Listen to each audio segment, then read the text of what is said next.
वैदिक काल के बाद भारत बदल रहा था। अब लोग सिर्फ गांव में नहीं रहते थे, नगर बस रहे थे, सिक्के चल रहे थे और सबसे बड़ी बात, राज्य बन रहे थे। ये समय था महाजनपद काल, लगभग 600 ईसा पूर्व से 300 ईसा पूर्व। शुरुआत जब जनपद बने महाजनपद।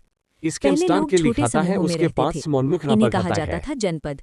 लेकिन समय के साथ खेती बढ़ी, लोहे का उपयोग शुरू हुआ, शहर विकसित हुए, छोटे जनपद बड़े राज्यों में बदल गए, इन्हें कहा गया महाजनपद।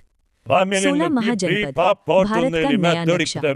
इतिहास में 16 महाजनपद प्रसिद्ध हुए: काशी, कोसल, अंग, मगध, वत्स, अवंती, कुरु, पांचाल, गांधार, कंबोज, मल्ल, वज्जी, चेदी, मत्स्य, सूरसेन, अश्मक।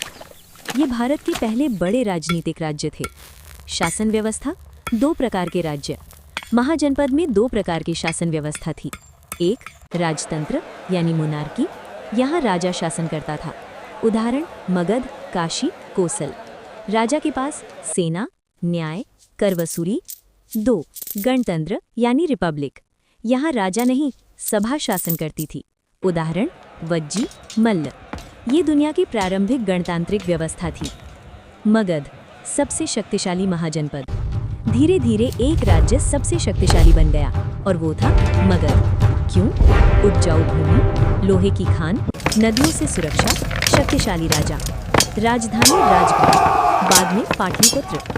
प्रमुख शासक जिन्होंने इतिहास बदला: बिंबिसार, उसने युद्ध और विवाह से मगध का विस्तार किया।